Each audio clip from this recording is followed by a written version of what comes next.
So unlike the in the collect or the rest of the lectionary for Sunday, it always says what the intent is. For the Sophia services, it doesn't. And I've discovered in doing all of my homilies that the key to the thread that goes through the whole thing is typically in the collect.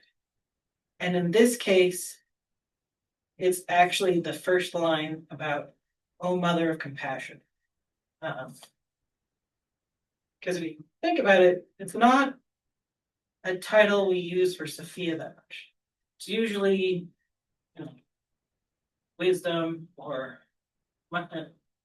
sometimes it's Queen of the Angels, and one of the litanies. There's a bunch of other stuff I'm forgetting.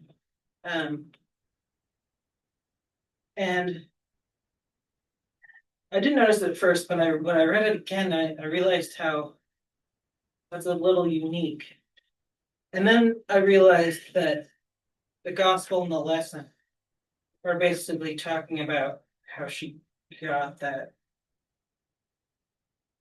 like how she became an embodiment of the concept of the mother of compassion. Because in the lesson, it talks about how she basically accidentally creates the demiurge, freaks out, and hides him in a cloud. Um, so no one will see what she did.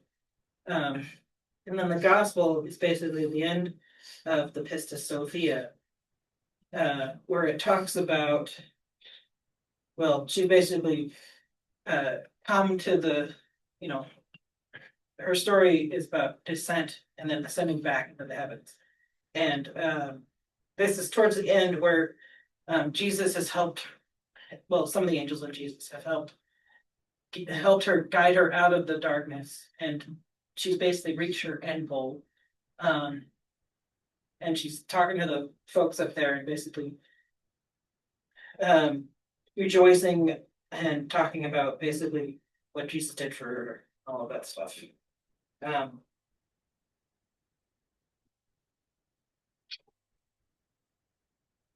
and I think it's good to note that the only way you could have compassion a lot of times is by having experienced something similar. I mean, it doesn't have to be the exact same thing as other people, but if you haven't suffered things, it's hard to have compassion for people who are suffering. There's usually a disconnect. Um, that happened a lot on that show, Undercover Boss. I don't know if any of you ever saw it, but there's always at one point where the CEO is just like, "Wow, I didn't realize how disconnected I'd gotten from my daily workers." And you know, it's one of those they were living in such two completely different universes that like the reality of the way that their employees are living is completely outside of their scope of reality and conscious thought. And compassion is, I mean, it's like that. If you separate yourself too much from things, it's hard to have compassion for those things. And so the fact that she accidentally created the demiurge, freaked out and hid her mistake instead of owning up to it, and then having to deal with the consequences of having hidden it later, because as we all know, anytime you don't own up to a mistake, it gets worse.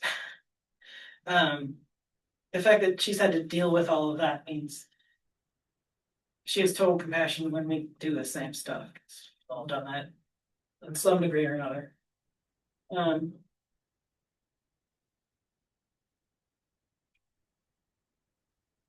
yeah. The thing about Sophia is she tends to get intellectualized a lot, which is kind of funny to me because for me, she's very much the opposite. I mean, she's wisdom, so of course she's got the whole intellectual thing. But like she's suffered, she's gone through all this stuff. And so she understands where we're going through with, you know, whether we're on our highs or our lows or whether we just realize we fucked up and our life is screwed up. Uh, Luckily, I'm not going through that now, but I have done that in the past. Um,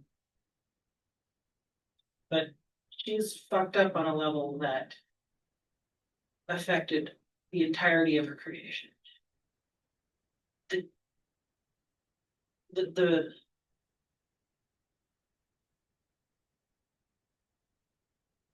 she created the thing that is causing the what's the I had the image in my head. I'm trying to think of the word for it. Um, Basically, the ways that the world is going wrong has to do with her accidentally creating the Archon in the first place. And so, like, in a general sense, we tend to give gods like a higher status than us of like something we can't really reach, and even if we say we're trying to reach it or trying to, there's this like this abyss between the two. But the thing about her is that like you know the myth of Jesus is that he came down, died, fixed some stuff, and left. Like Jesus is kind of perfect. He didn't do anything wrong. Whereas Sophia was trying to do a good thing, got ahead of herself, screwed up, and then has been trying to fix it the entire time. Which, as humans, we can all comprehend this because, again, we've all done that at some point or another with, whether it's a big or a small thing in our lives. Because the thing is with wisdom is that you gain in wisdom not just through being perfect or ideal. You actually learn by messing up. There's a saying once I heard about Michael Jordan. He's missed more free throws than most people have ever taken. And that's something I specifically need to remember because I have a perfectionistic tendency, which means that I tend not to start things unless I think I complete them perfectly, which means I don't end up doing a lot of things that I either should or need to be doing. Um, and so, recognizing and realizing that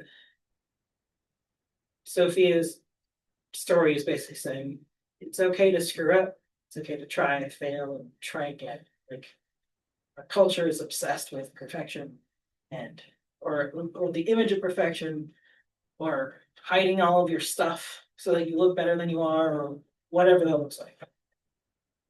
But Sophia is not only saying that's okay, it's also okay to try and cover it up, realize that's not working, and then try something else too, because she did that as well. There's like most things, there are layers to this whole mess of life, reality. Everything's complicated. It's just how Earth is. So creationism. Yeah. So with that, go in peace and may the lady walk with you.